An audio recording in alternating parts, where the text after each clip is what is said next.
चलने लगे हैं, लेकिन क्षण भी नहीं लगा उत्तरानंदन। आज उस सुभद्रा नंदन अभिमन्यु को क्षण मात्र में जयद्रथ की कमान को तोड़ करके जमीन पर गिरा दिया।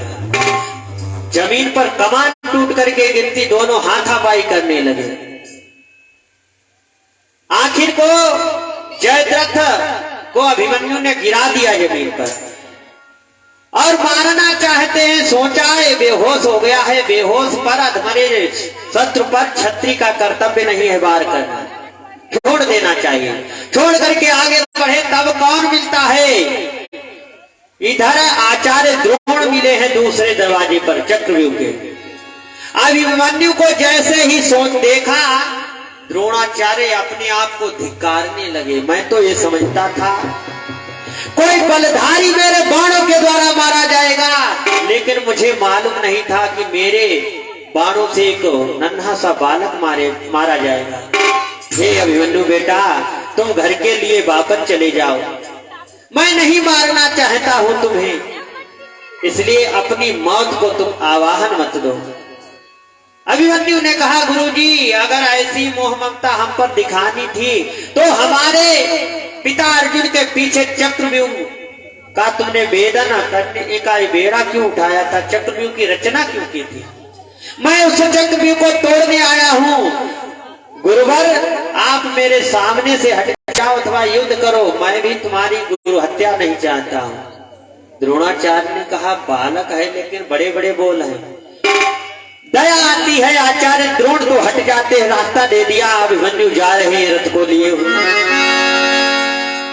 तीसरे द्वार पर दुशासन मिला। दुशासन ने देख करके अट्टहास करके कहा, अरे आज वो बजरंगबली का झंडा दिखाई नहीं देता, आज वो बजरंगी कहाँ है अभिमन्यु? इस युद्ध में वीरों से वीर लड़ते हैं, बच्चे नहीं लड़ते हैं। दोस्ती दुश्मनी रिश्ता बराबर में ही निभता है। करे अनमेल जो संबंध तो वो फार होता है। तुम्हारा हमारा जोड़ नहीं है, इसलिए भीम को सामने आने दो। मुझे तुम पर दया आ रही है। अभिमन्यु ने जैसे ही सुना, कहा के हरि पुत्र ने ओ कायर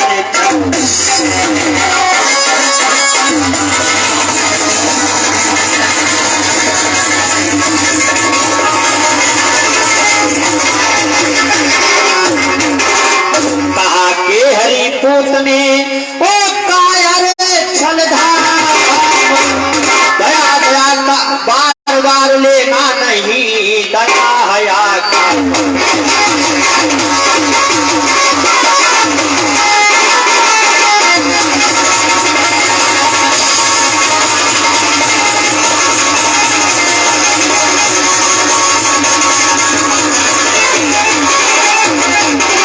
अभिमन्यु ने कहा, अबला के केस पकड़ने पर निर्दयी दया का साज कहाँ?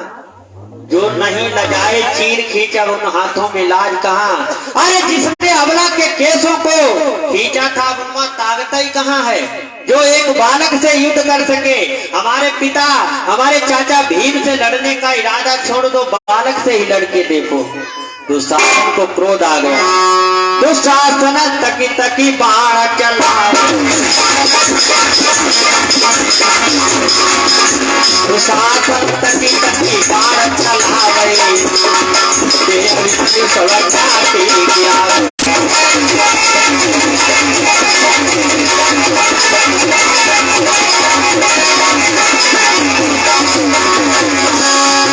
अरे ऐसे तीक्ष्ण बाण चलाए, अरे ऐसे तीक्ष्ण बाण चलाए, अरे सर से पाथवी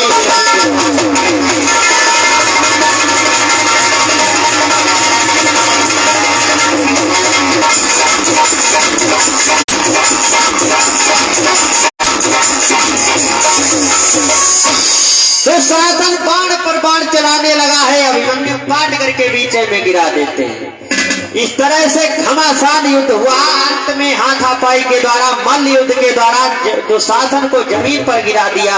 अभिमन्यु मुक्का मारना चाहते हैं, मैं मार दूंगा दुष्ट को। याद आ गई मेरे चाचा भीम का अधूरा रह जाएगा प्रण, क्योंकि उन्होंने प्रण किया है, शिकार का उनका है। मेरे चाचा भीम ने प्रण किया है, मैं इसको, इसके सीने को चीर करके रक्त पी जाऊंगा, दुशासन की बाजुएं भरवा कर माता द्रौपदी के केसों को धुलवाऊंगा। ये भीम का प्रण था, उसे भी छोड़ दिया और आगे बढ़े हैं। इधर तब तक कौन, जयद्रथ उठ करके बैठ जाता है। पीछे से धर्मराज युधिष्ठिर तीनों भाइयों के साथ में पहुंचते हैं तो जयद्रथ ने घेर लिया। प्रथम द्वार पर घमासान युद्ध हुआ, लेकिन शंकर भोले बाबा के वरदान से आज पांडवगण अंदर नहीं पहुंचे। सिर्फ अभिमन्यु सारथी दो ही लोग अंदर चक्रव्यूह में पड़े। अभिमन्यु जिस समय युद्ध के अंदर पहुंचते हैं, दुर्योधन बड़ी सेना को लिए हुए युद्ध क्षेत्र में खड़ा है। अरे कुरुपति के संग सेना भारी, 30,000 नक्षत्र के धार।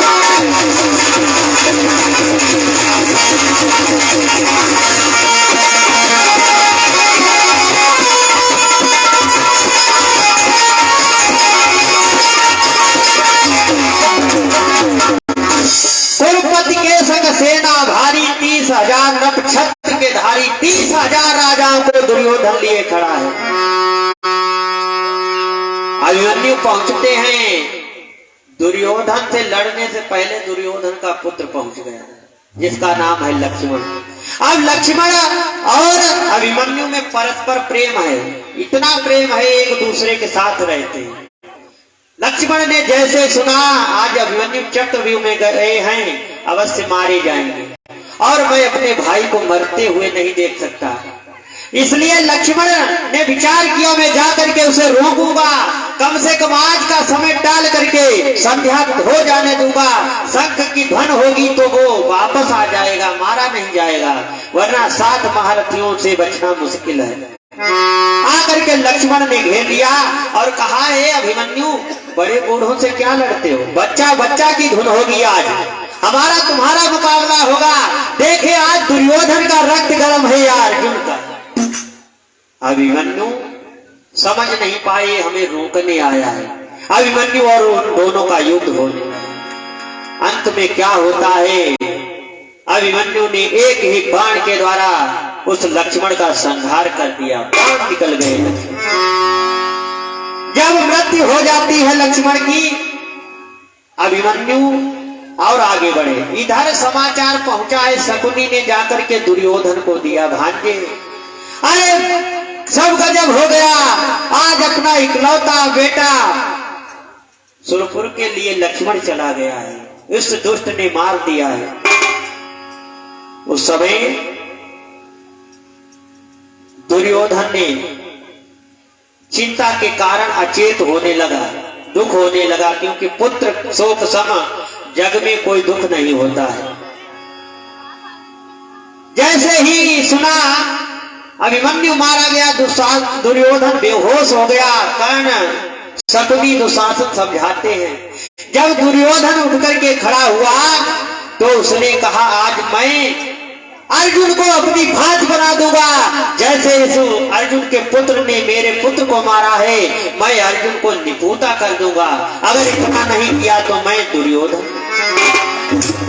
दुर्योधन ने इकट्ठा किया 7 महारथियों को, अपने आप जयद्रथ, दुशासन, कृतवर्मा, कृपाचार्य, भूरिश्रवा, दुशासन, शकुनी खड़े हो जाते हैं। कहा, घेर लो चारों तरफ से, आज को बच करके नहीं जाना चाहिए। सब लोगों ने कहा, भाई मारे गए हैं भैया। लक्ष्मण बिल्ली के गर्दन में घंटी बांधने दिए एकदम खा जाएगा। चूहन में इतनी कहां सामर्थ है बिल्ली के गर्दन में घंटी बांधने जाए। अगर कोई गया तो एक ही चपेट में 7 को वो मार देगा, इसलिए इधर उधर चल करके सामना करो।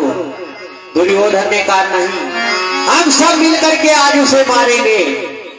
तो किसी ने कहा भैया ये तो नियम का उल्लंघन हो जाएगा, धर्म के विरुद्ध हो जाएगा, कुछ भी हो आज उसे छोड़ना नहीं चाहिए। चारों तरफ से आज दुर्योधन की आज्ञा पाकर के महारथियों ने घेर लिया। अभिमन्यु पर 30,000 राजाओं ने एक साथ में आक्रमण किया, बाण चलाए हैं।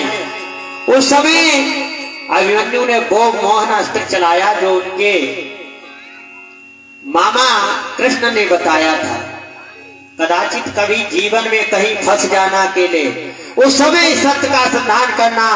30,000 राजाओं ने जिस समय बाणों की वर्षा की अभिमन्यु पर, अभिमन्यु ने वही बाण चलाया, एक बार में ही सबके बाणों को काट दिया, शत्रु निहत्थे हो गए सब। और उस समय अर्जुन ने, अभिमन्यु ने मौका पा करके वो विकराल मार मारी है, सुनो जरा किस तरह से महाभारत किया है अभिमन्यु। अरे रुंडन के रुंड गिरे, रंडन के कुंड भरे, सुंड बिना देख बजा बहु दिखला। रुंडन पर कुंड गिर रहे हैं हाथियों के, घोड़ों की गर्दनें सर से अलग हैं, खून से रक्त कुंड भरे हुए। अभिमन्यु ने वो घमासान मार मारी है। अरे रुंडन के रुंड गिरे, कुंडन के कुंड भरे, सुंड बिना देख बजा बहु दिखला।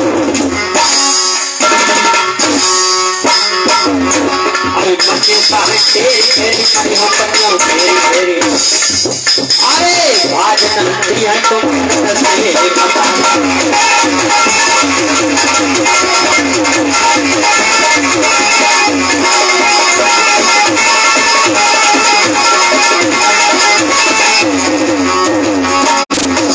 सभी महारथियों को अभिमन्यु घेर लेते हैं अकेले।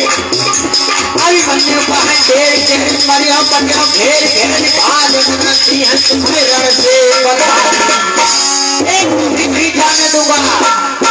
आज अर्जुन पुत्र अभिमन्यु आक्रमण कर रहा है, जिंदा न बच के जाए कोई यहाँ। अरे खबर ललकारा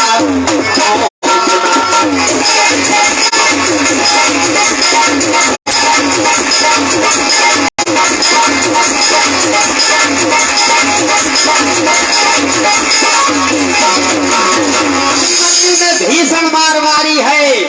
महाभारत मैदान में खून की नदी बहने लगी, रक्त से कुंड भरे हुए हैं, सुंड पर सुंड नजर आ रहे हैं, हाथी के धड़ से गर्दनें अलग पड़ी है, बिल पड़ा रहे हैं, चिल्ला रहे हैं।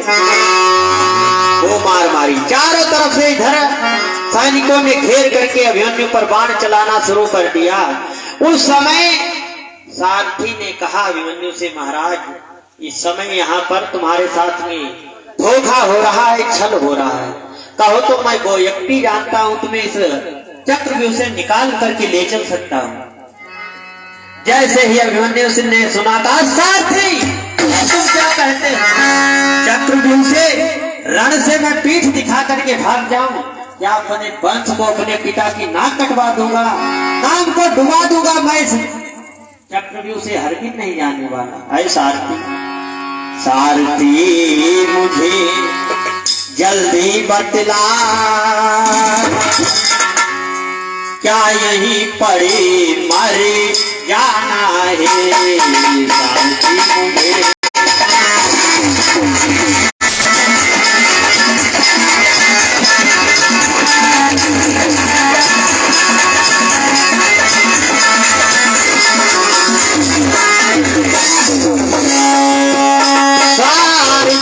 मुझे जल्दी बतला, क्या यही पड़े रहे जाना जो जन्मा है भूमंडल पर, जो जन्मा है भूमंडल पर, काल सभी का आना है।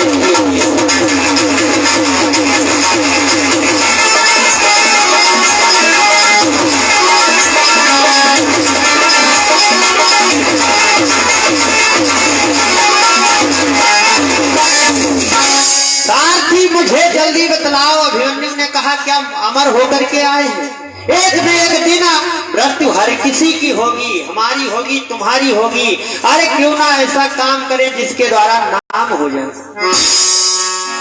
ऐ साथी, अगर मेरे प्राण निकल जाए, न पैगाम याद रखना, न सलाम याद रखना, तमन्ना है सिर्फ इतनी कि मेरा नाम याद रखना। ऐ साथी, ऐसा तो नहीं तुम्हें अपनी मृत्यु से डर लगता हो। सारथी ने कहा, महाराज मुझे अपने मरने का डर नहीं, डर तो इस बात का है मैं अपनी बहन उत्तरा को आश्वासन दे करके आया हूँ कि मैं बचा करके तुम्हारे सुहाग को लाऊंगा। अभिमन्यु ने कहा, भैया सारथी, अरे लाखों जवा जहान में आए चले गए, लाखों जवा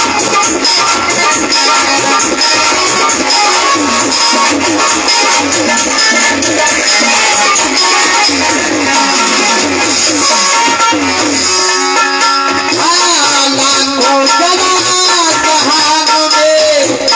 आए चले, भोजन बने स्वाद के, भोजन बने स्वाद के, आए चले गए।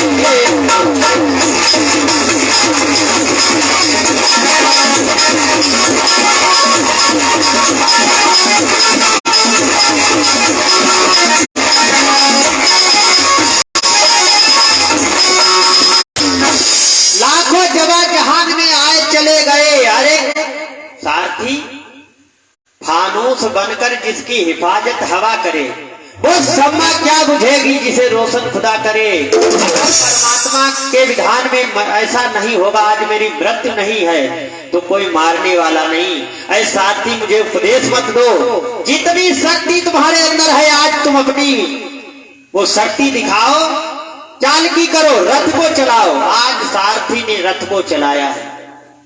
कैसे रथ चलता है आज सारथी का उस कुरुक्षेत्र चक्र के मैदान में। अरे जैसे चलाई हार को चाका, वैसे रथ सारथी ने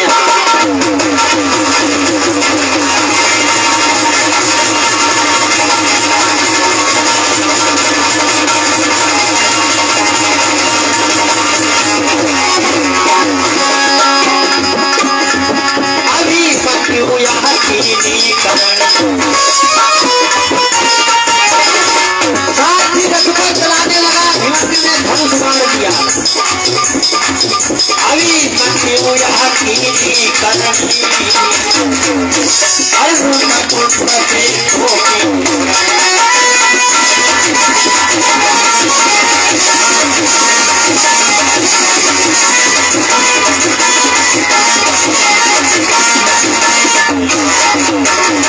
सारथी ने रथ चलाया जैसे कुम्हार का चाक चलता है।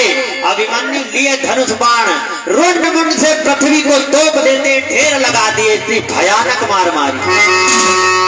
जब ये पराक्रम दुर्योधन ने देखा, कहा इससे लड़कर के पेश नहीं हम जाएंगे, अब छल करेंगे, कपट करेंगे, क्योंकि जुआ युद्ध छलवल से होई, बिन छलवल जीते नहीं कोई। जुआ युद्ध में छल कपट खूब होता है, छल करूंगा। अवश्य ये वीर योद्धा है, लेकिन बालक है, नादान है, इसे अभी इतना ज्ञान नहीं कि किस तरह से युद्ध किया जाता है। दुर्योधन आगे बढ़ा और जाकर के कहने लगा, है बेटा, है वीर, तुम्हारी ये वीरता को देख करके मैं तुम पर प्रसन्न हो गया हूँ। अरे वीर, अरे बेटा, ये बताओ तुमने इतना पराक्रम कहाँ से सीखा? मैं तो ये जानता था कि हमारे वंश में एक अर्जुन ही ऐसा है, लेकिन मुझे नहीं मालूम था पांडव दल में दूसरा भी अर्जुन है। बेटा, मैं तुम पर इतना प्रसन्न हूँ, आओ मेरे गले से लग जाओ। इतना प्रसन्न हूँ कि सारा राजभार मैं तुम्हें सौंपने के लिए तैयार हूँ, जिसके लिए इतना युद्ध हो रहा है। अभिमन्यु ने सुना, समझ नहीं पाए उसकी बातों को। कहा, बताओ जिसके पीछे इतना खून खराबा हो रहा है, आज वो राज हमारे ताऊ जी हमको शर्मात में देने के लिए तैयार हो गए। अभिमन्यु दुर्योधन के कपट में आ गए। चलने लगे हैं, हृदय से लगने के लिए, सीने से लगने के लिए धनुष बाण हाथ में है। जिस समय ये बात दुर्योधन ने देखा तो कहा, बेटा जब वास्तव में सच्चे दिल से तुम हमसे हृदय से लगने आ रहे हो तो शस्त्रों की क्या जरूरत है, इन्हें डाल दो। तब भी अभिमन्यु नहीं समझे, कपट कर रहा है, छल कर रहा है। अभिमन्यु ने शस्त्रों को जमीन पर डाल दिया, प्रणाम किया। अंतिम बार आज मैं तुम्हें प्रणाम कर रहा हूँ, आज से आवश्यकता नहीं पड़ेगी तुम्हारी, क्योंकि जो युद्ध हो रहा है वो आज पूर्ण हो चुका है। जिस राज्य के खातिर युद्ध हुआ है। अभिमन्यु जाकर के जैसे दुर्योधन के पास में पहुंचे, दुर्योधन ने अभिमन्यु को सीने से लगाया और सीने से लगा करके एकदम से अभिमन्यु को जकड़ लिया बाजुओं में। और सभी वीर जो छिपे हुए थे, दुशासन, द्रोणाचार्य, कृतवर्मा, कृपाचार्य, अश्वत्थामा जैसे बड़े बड़े वीर बुलाने लगा। क्या देख रहे हो? सूरो दौड़ो वीरो दौड़ो,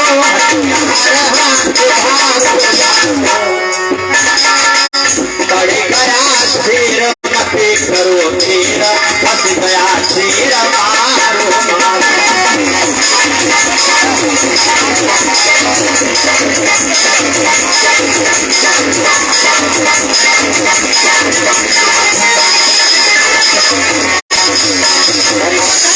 घेर लो इस नाहर को, ये वीरता दिखा रहा है। जकड़ दिया और कहा, मारो। क्या देखते हो? जैसे दुर्योधन की बातों को सुना, बड़े बड़े वीर नंगी तलवारें लेकर के, कर्ण जैसे वीर योद्धा अभिमन्यु को जकड़े हुए दुर्योधन है मारने लगे, घेर करके। 7 महारथ थे। अभिमन्यु ने कहा, नालायकों, कायर हो तुम, एक निहत्थे पर वो भी 7 बार कर रहे हैं। तुम अपने वंश के कलंक हो, ऐसी वीरता होती है। हमें निहत्था करके आज मार रहे हो, लेकिन तुम्हें नहीं मालूम अभिमन्यु मरण सुनए गोपारथ, करी है महाभयानक।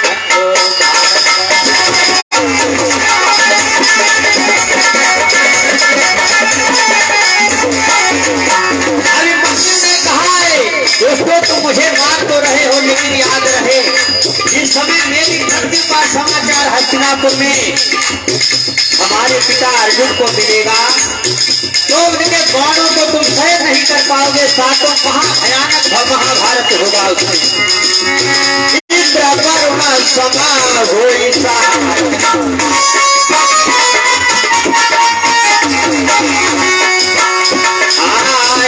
वरुण सम होई सहायक, कोई नहीं अर्जुन जित दे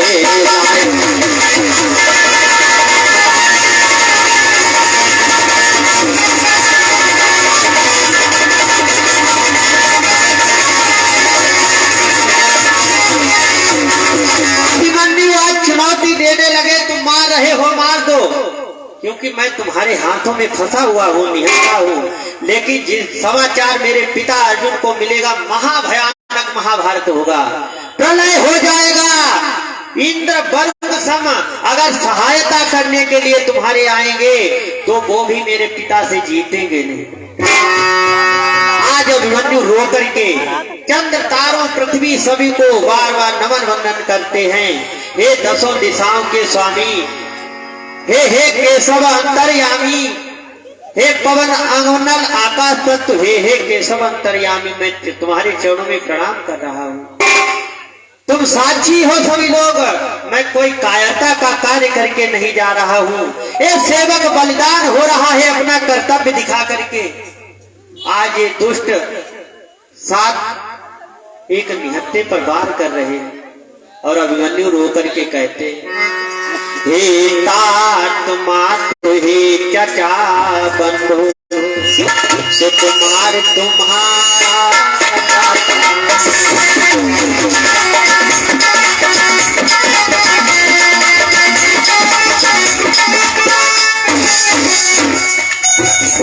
हे तात बंधु हे चचा भीम, सुकुमार तुम्हारा जाता।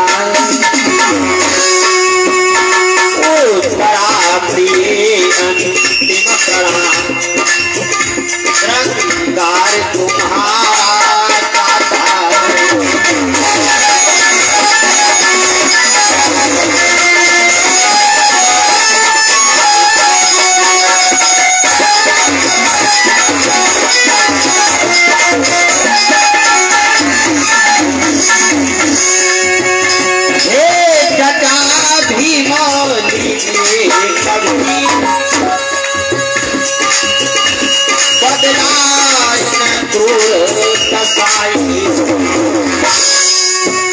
जब तलक शरीर में प्राण रहे मत मोरिए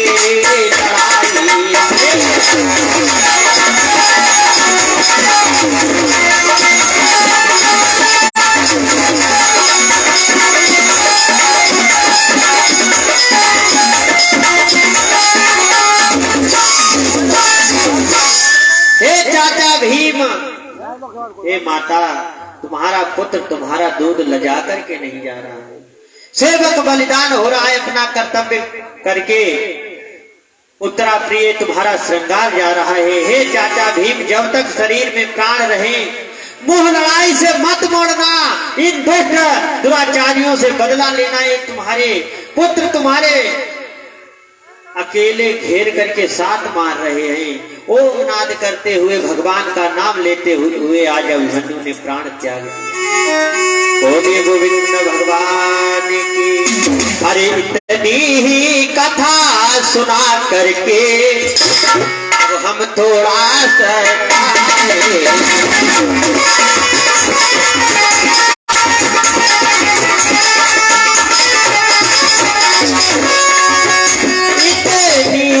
कथा सुना करके अब हम थोड़ा आगे की कथा रही है जो फिर से तुम्हें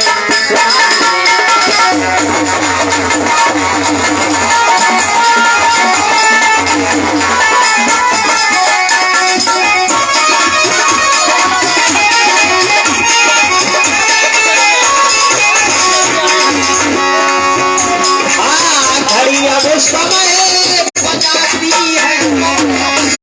कुछ याद करो घरे जाने पर याद रहे रात के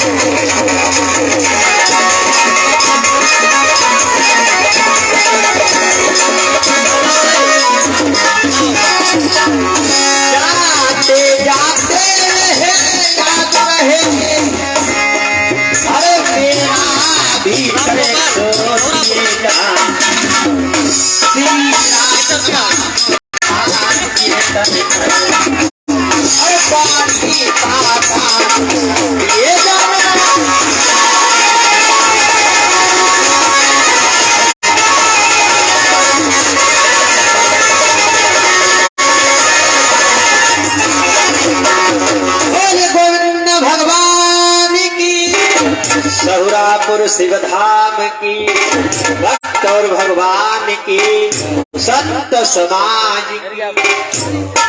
आगे की कथा बड़ी ही सुंदर। हाँ, अब रात्रि में आप लोग हमारे महाभारत महारथी श्याम दादा की के मुखारियों से श्रवण करेंगे। बहुत ही सुंदर, बड़ी ही मार्मिक है। और हम तक महाभारत सुनाई नहीं पाओ। महाभारत तो श्याम दादा सुनाओ, रात में जो सुना में थे।